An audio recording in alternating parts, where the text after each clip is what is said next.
अगर हनुमान जी के साथ ऐसा हो सकता है तो आप कितनी बड़ी चीज है। अगर आपको याद होगा, समुद्र पार करके जब लंका तक पहुंचना था तो हनुमान जी असमंजस में पड़ गए थे कि प्रभु श्री राम को मैंने वादा तो कर दी कि मैं माता तक उनका संदेशा लेकर जाऊंगा, लेकिन इतने बड़े समुद्र को मैं पार कैसे करूं। तब जामवंत जी ने उन्हें एहसास दिलाया था कि आपके अंदर समस्त संसार की शक्ति समाई हुई है, आपको अपनी शक्ति का, ताकत का अंदाजा ही नहीं है।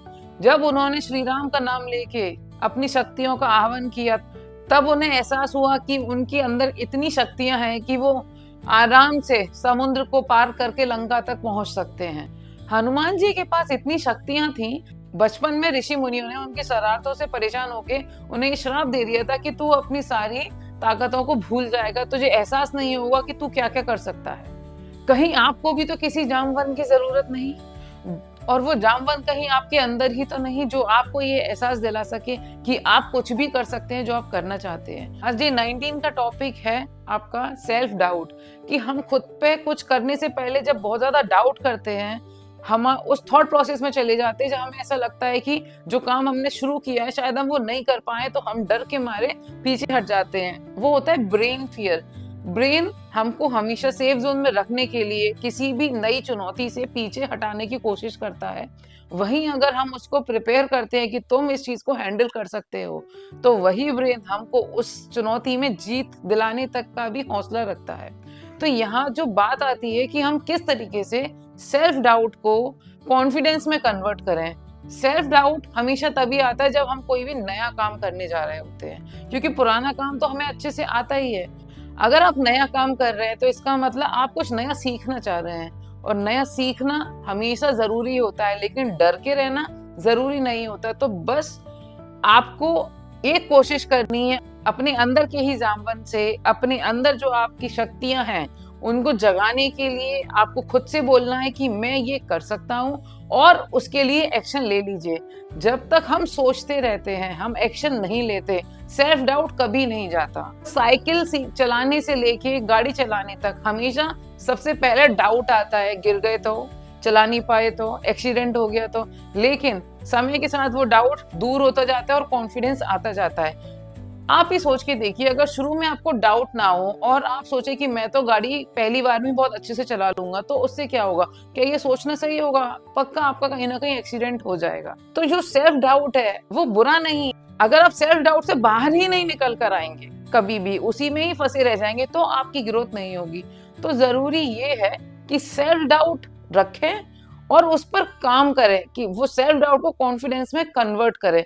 इसी सेल्फ डाउट को कॉन्फिडेंस में कन्वर्ट करने के लिए मैं आपके साथ आज बहुत इजी कुछ स्ट्रेटेजी शेयर करने वाली हूँ, क्योंकि खुद पे डाउट करना परेशानी नहीं है, उस डाउट को दूर करने के लिए कोई एफर्ट्स ना करना वो सबसे बड़ी परेशानी है। तो स्ट्रेटेजी सबसे पहली है हमारी कि पहले एक्शन ले लीजिए, सोचिए बाद में।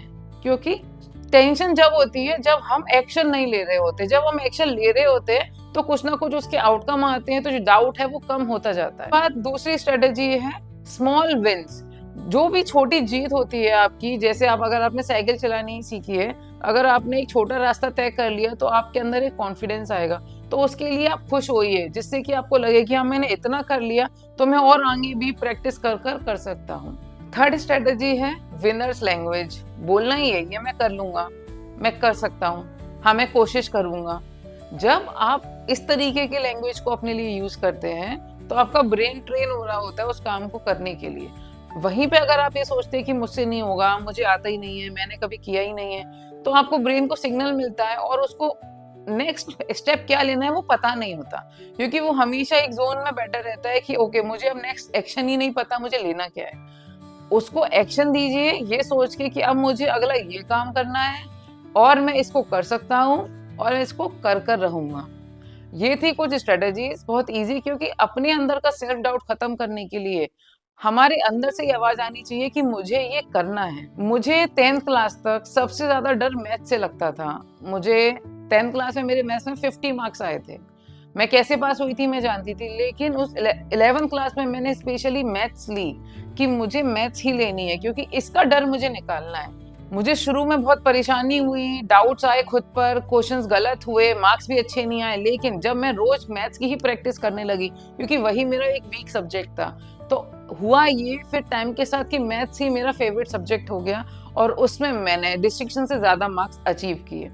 तो ये आपके साथ भी हो सकता है, क्योंकि अगर आप किसी काम को रोज करते हो तो वो आपकी आदत बन जाता है, आपके लिए उसका डर नहीं रहता और आप उसको करना सीख जाते हो।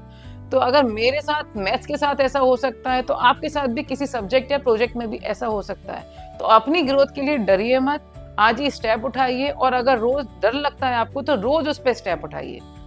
और उन्हीं स्टेप्स के साथ आज का डे 19 का लेसन कंप्लीट होता है और डे 20 में हम बात करेंगे आपसे कम्युनिकेशन स्किल्स। क्योंकि जब सारी चीजें आप कर लेते हो, आप अपना नेटवर्क बिल्ड कर लेते हो, जो हमने पास वीडियोस में बात करी, नेटवर्क बिल्ड करना, अपनी स्किल पर काम करना, अपनी डिसीजन मेकिंग को स्ट्रॉन्ग करना, अपने सेल्फ डाउट को दूर करना, तो इन सब के बाद जो जरूरी आता है अपनी बात को दूसरे तक अच्छे से पहुंचा पाना। अगर आपको ये वीडियो पसंद आई हो, please comment, like and subscribe. Thank you.